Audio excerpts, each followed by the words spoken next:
Hello and welcome to another episode of the MiamiHal Real Estate Show. As you know, every week I have a great guest sitting in that seat. We talk about things that are related to real estate and we really dig deeper than just buying and selling homes, right? This week I have Shannon del Prado. She is a councilwoman with Pinecrest, and we all know and love Pinecrest. How are you today? I'm excellent. Thank you so much for having me. Good, good. You and I kind of bumped into each other relatively recently because you were in my community for your parents. I was. My parents, they run a clinic in the Andes of Peru for the underserved, and they maintain a small residence here. They come home like 3 months of the year for the holidays, for their annual checks. And you were great. You were so informational. And you know what? Thanks. I think you gave them great comfort. It's hard to find, they're seniors, but anyway, I appreciate your being so kind and talking to them and telling them about that. You obviously know a lot about real estate in Pinecrest, and like you helped them, guided them through the building and what good places to look at. So thank you for that. Yeah. That So was a little bit more context for those of you that are watching. I've lived in a community, a condo community called the Reserve of Pinecrest for many years now. And Shannon and I just bumped into each other one day because she was out there looking for a potential fit for her parents. And as you said, they're not here full time, but they wanted a place that was close to you. And tell us about, what does it feel, not necessarily with what I said, but as you were trying to help them find something to live in Pinecrest, what did it feel like to you? Because here you're a consumer rather than being a councilwoman. Well, you know what? I actually, both in the 2020 election and in the 2024 election, I canvassed the area, knocked on doors at the Reserve. Everybody's so friendly, number one. It's beautiful. It's turnkey. It's run so well. It's just fantastic. I love it. And when I went there back in 2024, I was like, this is a great place. And my parents actually were just humoring me. I said, I really want you to come and see it. I think this would be a great fit for you guys. And they're like, oh gosh, here she goes again, because I kept trying to get them to move to Pinecrest, but they really didn't want a house. And so when I went to the Reserve, for me, it was a great fit. And we met a lady one day walking her dog. She was super friendly. Then the next time we went, you were there and you spent, the time you spent talking to them and convincing them that Pinecrest is a good fit. And they love it. They're so happy. Good. My mom was in the Peace Corps. My father was a Peace Corps, he was a Peace Corps director. Oh. And there's a lot of Peace Corps volunteers and State Department people that live in the Reserve. So that's fun. Shannon, you were mentioned just now that you do canvassing. Yes. Which I find interesting. Typically, people will canvass in order to run and get votes. But you're doing canvassing while you're already in office, correct? Well, so I have, in a sense, I hold a table at the farmers market biweekly, just to kind of bring government to the residents. Sometimes people have issues that they don't necessarily, it won't rise to the level of calling your council person or calling our village, but it's an issue for them, right? And so they stop by and they'll share their thoughts. And I think it really keeps my finger on the pulse. Councilmember Greenberg comes and visits with me sometimes, and it's great. It's a really good way, I think, to stay in touch with the community. And I think it is important as a volunteer to bring that to our community. Yeah. And again, kudos to you for making yourself out there in the public where you're really easily accessible. And yes, there are certainly things and times where I look at something, I really should bring this to somebody's attention. It could be better than this, or there's a problem. By the way, that's only if somebody from the family rings, and I apologize to everybody. So the issue that I wanted to bring up is you actually go to the farmer's market on a regular basis. You sit there and go, hey, talk to me. I right? do. I have a sign that says, let's talk Pinecrest, and I'm your councilwoman. And people will stop. Again, sometimes problems are small, but, sleeping with a mosquito is a small problem, but it's really consequential, right? Or trying to sleep with a mosquito in your room. So sometimes there are small things that bother residents that, again, they wouldn't rise to the level of going to the village about, but we're able to take care of them. Our village staff is phenomenal. They're so nimble. I often email from the farmers market so I don't forget, and they will get back to me first thing Monday morning. I hope they don't see my emails. If you guys do, please forgive me for emailing you on the weekend, but they'll get back to us and they take care of things quickly. And they're small things, and some of them are not small things. Some of them are big, and people need, they have major issues. One lady had a telephone pole in front of her house, and it was just leaning at an angle, and she could not get FPL to address it. That's not really a village issue, Right. but through the village, I was able to get our FPL rep out there to take care of it. And, there are things like that. Yeah. And that's exactly where I wanted to start the show, is on the little things, right? You notice a cat running across the street at night all the time, and you don't know who to call. Oh, but you could. That's mine. Yeah, you've got it too. I got it too. Should I jump up and? Yes. Just turn it off if you would. Listen, folks, it's live, and we are connected to our families as always. And I've got mine on Do Not Disturb. And now Shannon, I'm sure, does. Evidently, I don't, but now I do. Sorry. Okay. So it's the little thing. Yes, please. But evidently not. Yes, live TV. And I'm not embarrassed at all. These things happen. We're gonna sit. There we go. That's a good idea. Okay. Pull up again so we can get you in frame and all that stuff. Thank you. So the idea is you look at the little things, and I think it was Mayor Ed Koch in New York City. He addressed the little things, and the bigger problems tended to solve themselves as things went along. So another initiative in New York City, wasn't under the Koch administration, was there were trash trucks that had graffiti all over them, and the subway cars. And by cleaning up the graffiti, they actually, without realizing it, affected the crime rates, went down on much more serious things. So tell us just a couple of incidences where you were sitting at the farmer's market and somebody came up with you something that was very little, or at least they might have even proposed that, and you were able to help them. Give me a couple of little examples. Yeah, these are small things. I can think of two initiatives that I have sponsored in the village that were born from conversations with residents. One of them was, of course, canvassing, and this was actually prior to my being elected, canvassing over COVID. People were working from home. They were trying to Zoom from home, educate their children from home, and the Peacocks they were an issue. And so the more I canvassed, the more I heard neighbors complain about that, and I think it was a great way to learn what is on residents' mind. I went to one gentleman's house and he had snakes all over the landing. And I said, is this Halloween? It was August. He said, but really, wow. I thought maybe he had grandchildren. He was an older gentleman. And I thought he had grandchildren. And I said, so what's this about? Halloween? Yeah. And he said, no. And I said, so what's with the snakes? And he said, the peacocks. And I said, oh my goodness, this is to ward off peacocks. And he said, yes. And I said, does it work? And he said, no, nothing works. But out of that conversation, I started investigating other municipalities and looking at what was being done in Palos Verdes, California, in San Antonio, and tried to come up with a solution for Pinecrest. And I went to a lunch with Ron McGill, and Ron McGill had an avian expert there. His name's Don Harris. And I don't know if you've had Dr. Harris on the show, but he's fabulous, and you really should, because he's fantastic. But I learned about him and I said, I have to meet this gentleman. He's an avian expert. He will know what we need to do. And so I contacted him. I got the information through Ron McGill, contacted him, and lo and behold, he's right here in South Miami. He is the vet for Pinecrest Gardens. And we started talking about what other municipalities have done and exploring a solution. Ultimately, we came up with a Peacocks vasectomy program. And as you probably know, we've vasectomized 400 peacocks. Well, no, that's not true. We have trapped and vasectomized 200. Sometimes you can't tell if it's a male or a female.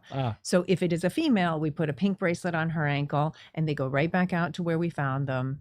And so that's one of the programs that was initiated from conversations with residents. But another one was a composting program. One of our residents came up to me at the farmer's market and she said, you know what, it's a shame that we are not composting in Pinecrest. We need a municipal composting program. And so we started exploring, made a connection with Fertile Earth, and that program is now almost at 2 years in the running.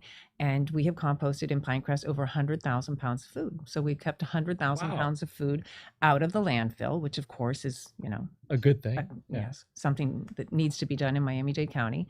And we're in year 2 and we've composted, over 100,000 pounds. So that's great. And any residents who are listening who would like a bucket, they can come by the farmer's market. We have free buckets and you can just put your composting in there and then bring it either to the farmer's market or you can drop it off at the community center. And we're actually expanding. We just got a grant and we are expanding into, I think, 5 other locations in Pinecrest. And so from the farmer's market, 2 of your focus points, I think, were born there, right? Both handling peacocks. From residents. The Yeah. peacocks, I started thinking about it when I was canvassing door to door before I got elected. Because And you then- saw the tremendous amount of peacocks. Yeah.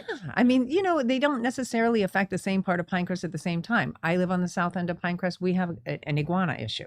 But I think that on the east area of Pinecrest, the west area of Pinecrest, the northern area of Pinecrest, you know what? Actually, everybody in Pinecrest now has peacocks. But it moves from block to block, I've noticed. They do. Yeah. They do. And hopefully we get other municipalities to jump on board. Pinecrest has now bought the equipment, and we're taking care of business here. But obviously they don't stay in Pinecrest. They move. They're wandering. But they are polygamous. And so if we neutralize one male, that will neutralize anywhere from 4 to 8 females in a mating season. And those females may have anywhere from 4 to 8 eggs each. So think about it. One male may take care of up to 32 or more peacocks.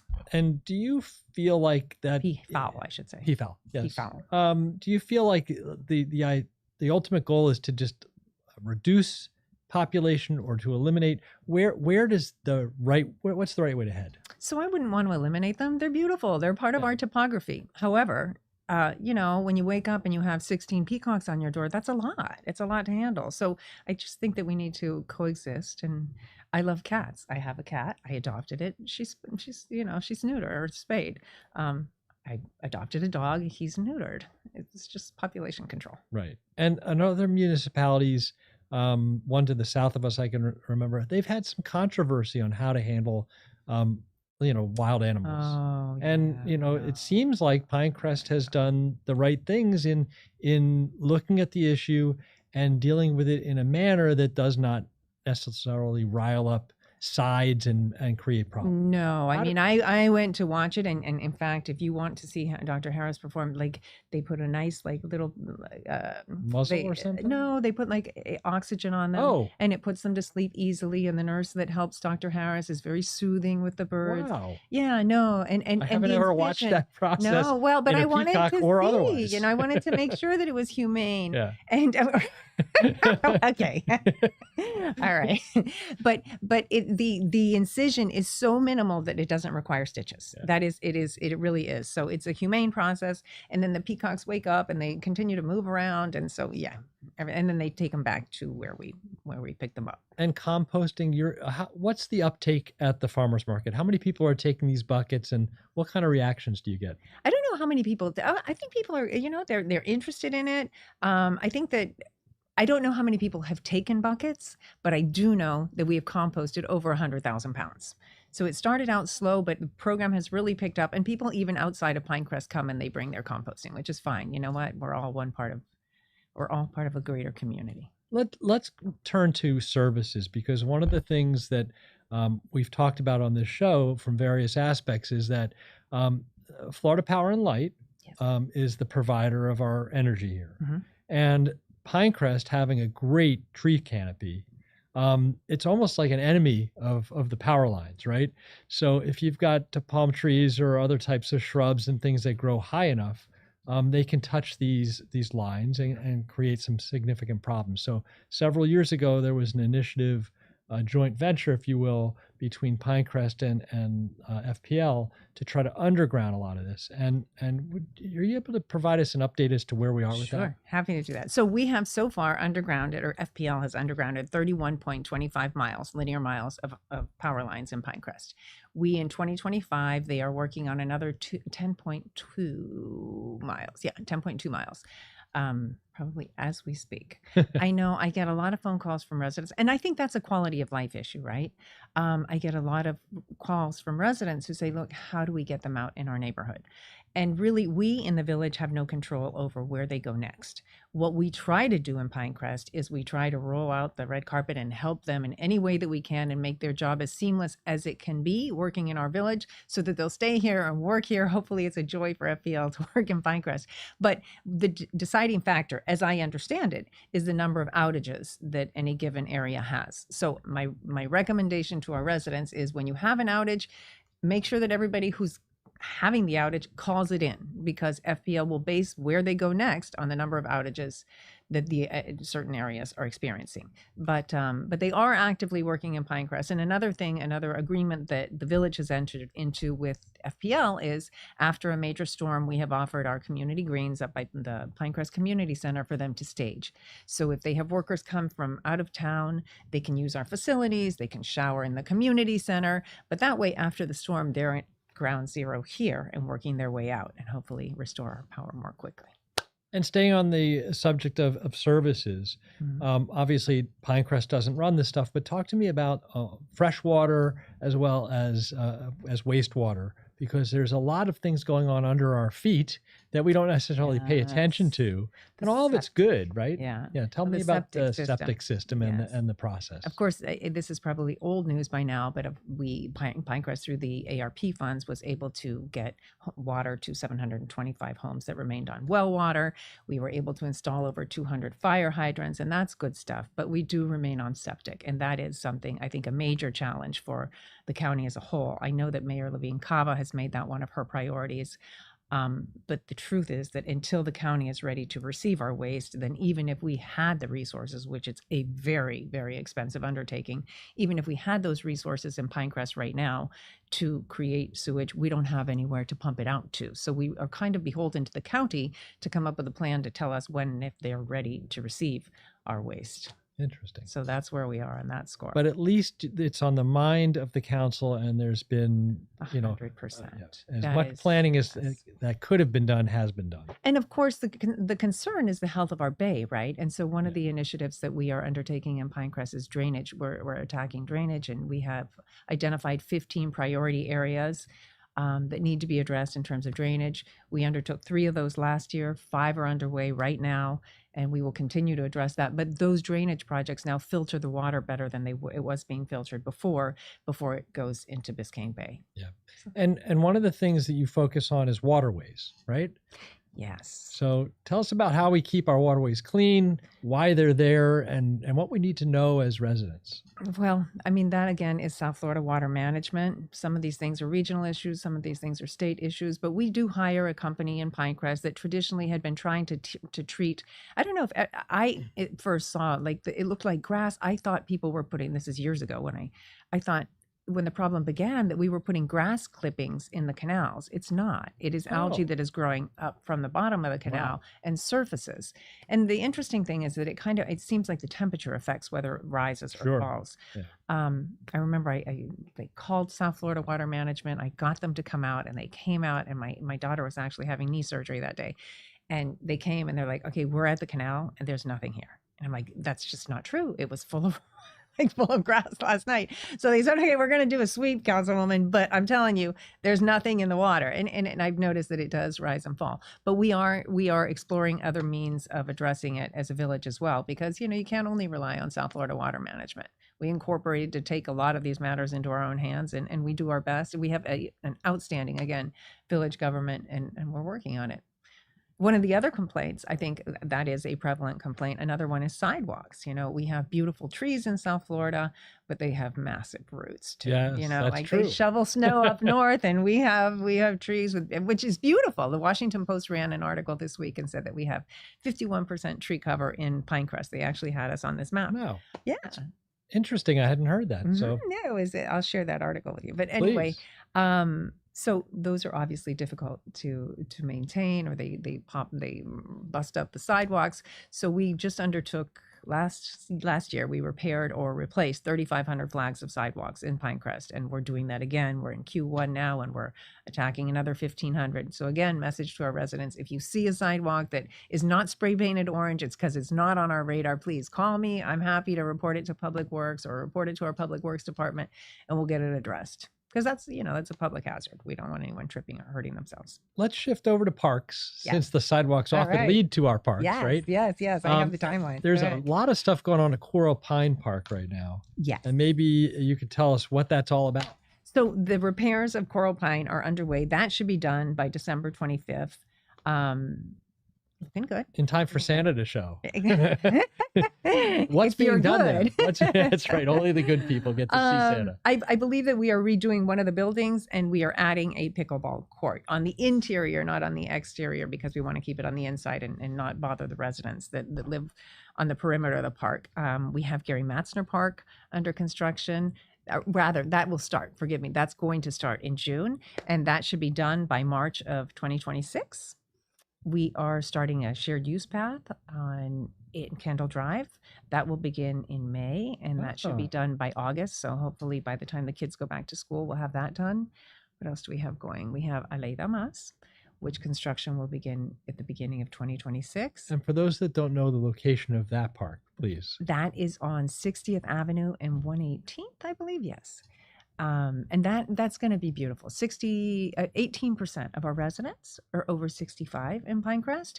And the idea there is to create, well, obviously this is something that the council is going to have to vote on, but I think that the direction we're going in is in making that a facility for adults, like an adult reserve. Maybe we do so much for children, right? We have great schools. We have 5 outstanding public schools, 6 outstanding private schools, and we have parks. We have a lot for children and families, but there's a lot of people who are aging in place and empty nesters who remain in Pinecrest, and so the idea is to community build for them there, to do book readings, wine tastings, cooking lessons, exercise classes, but something for adults. That's great. And speaking of seniors, there's also a program that's been around for many years called the Pioneers Club. Right? Yes, that's very special. So any of our residents who are over 80 are part of our Pioneers, and we have 2 events for them annually. And I think that we need to grow on that. In fact, I got a call the other day from one of our PTSA moms, and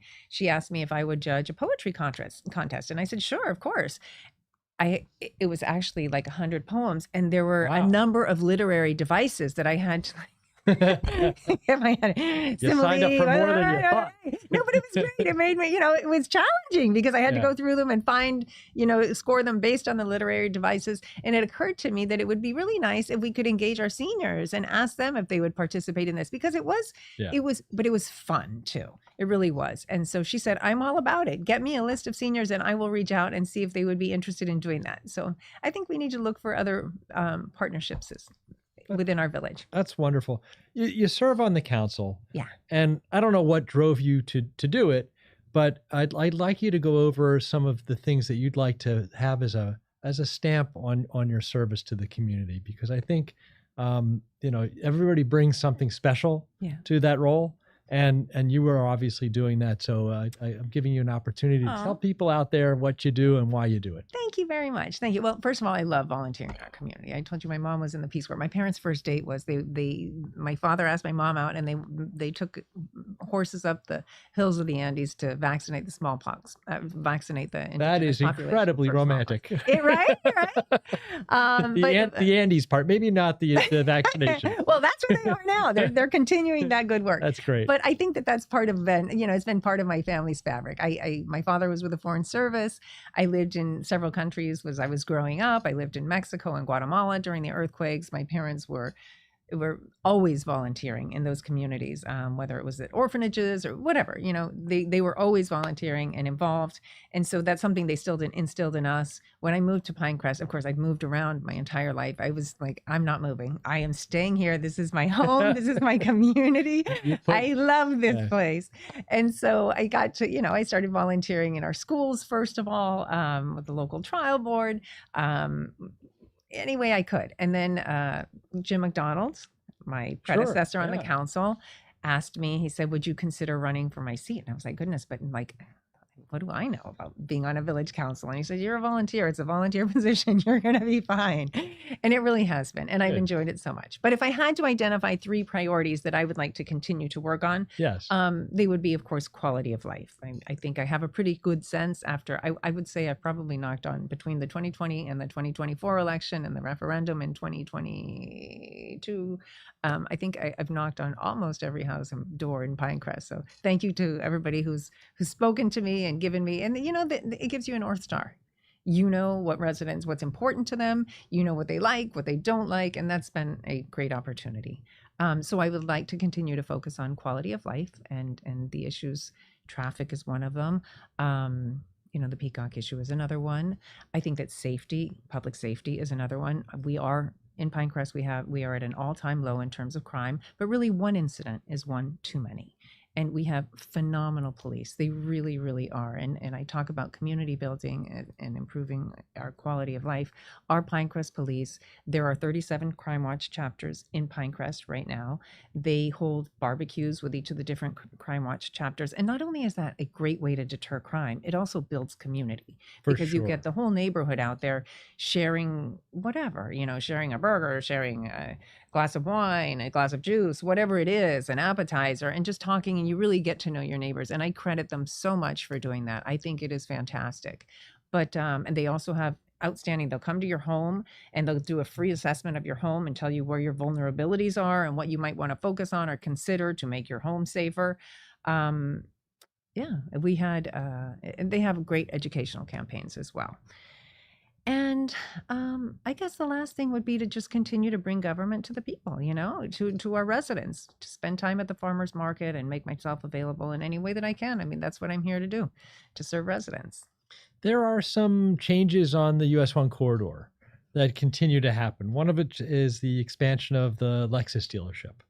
And you and I spoke recently about the potential for another car dealership to come in where Azure's Oriental Rugs is at 102nd and the highway. Yeah. So what direction do you and maybe the council, what's the idea of what you want to have the US 1 corridor kind of grow up to be?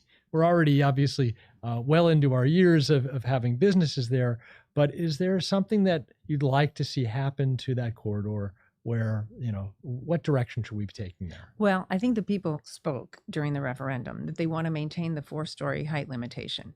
I was very, the council unanimously supported that. So I don't think that we want to see any high rise. No, not I don't think. I know that our residents do not want to see high rises along US 1. But I think that residents would be happy with more amenities, more restaurants and things like that. The dealership that was looking at the Azars, I understand, has withdrawn their offer and is no longer going to move forward with that. That's my understanding, but yeah, things can change. I'm in real estate. Right? Deals on, deals off. I'm going to defer on. to you on that one. But my understanding as of now is that that's no longer taking place. But I think that residents would like to see, farm to table, nice restaurants. I think they would like to see more walkability, places that we can walk to and enjoy in Pinecrest.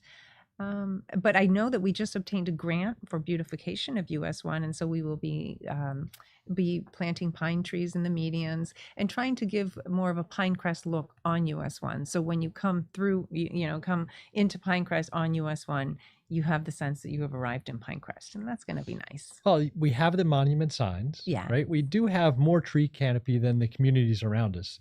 I feel it when I get to Pinecrest, right? What else is the Pinecrest style? When you define that, what do you think needs to continue to grow in our community? Well, we're known for our estate homes, for our greenery, a lot of coral rock, I think, design in Pinecrest. But you tell me, what do you think we need on US 1? Because you're in real estate. What do you think that residents would favor? What do you? Well, I tend to think that we have an affluent community, and we do have a number of restaurants. But it would be nice to see the level of restaurants and services and things that we have on US 1 be at a higher level, I guess. Yeah. And I don't mean that in a derogatory way for anybody else, but we have our share of fast food restaurants there, right? Right. Well, we should have an equal or even larger number of sit-down, nice family-owned places that have very high-quality food. Because I know a lot of people in Pinecrest, when they want to go out, they go away from Pinecrest. Yeah. And I'd love to see us have options where we can stay in Pinecrest itself.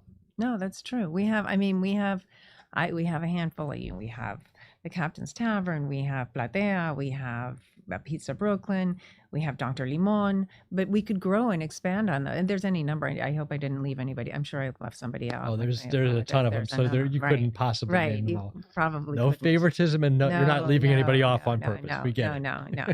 But we do have great restaurants. But I think that residents would appreciate. I know I would love to see more restaurants on US 1. But as you say, not fast food. Something where you can sit down and really, cafes, enjoy. The other thing that I think is going to be interesting, I don't know how fast or if Pinecrest can react to it, is going to the movies is going to be a little bit more challenging coming up, because as South Miami is going to redevelop or have redeveloped in its borders, Sunset Place, the movies are going to be done there for a period of time. They'll come back, but it's probably going to be 4, 5, 6 years where there are not going to be any movie houses there.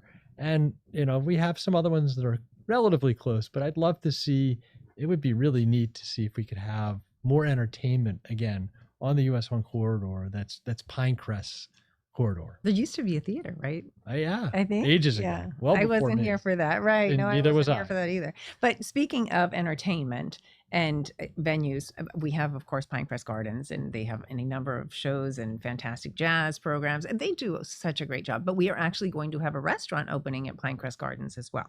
Something low key. Yes. Because we want to make sure that we respect the residents in that area. But yes, we are going to have a dinner. I think dinner and lunch will be served. Yeah, I saw the signs of that. Maybe it was 4 months ago that it was coming, but it's coming. Yeah, that's great. Any sense of when that opens, or? I think in the next couple months we should see some movement. Yeah, and I don't know if you've had the opportunity to visit the terrace outside. We built out a terrace there, and preserve the trees within the terrace. It's really beautiful. It is. It is. And I believe that Pinecrest Gardens is one of the few rainforests within the continental U.S. So that's really a gem.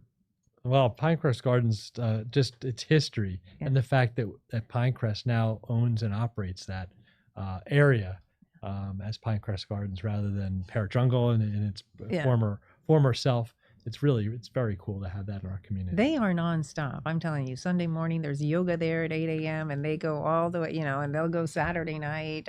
It is nonstop. And then the farmer's market on Sunday. It's a great amenity. Shannon will say it's cool to have you in our community too. Thank you. How do people get in touch with you if they want to have time to tell you what's going on in their neck of Pinecrest and they can't get to the farmer's market? How do they get in touch with you? They can call me at 305-975-8811, or my office is here. I'm happy to meet anybody out for coffee. But best way to reach me is on my cell phone. But thank you. Thank you so much, Hal. I really appreciate it. My pleasure. Thanks for stopping in. And thank you to Amber. Until next week, have a great week in real estate. We'll see you soon. Thank you.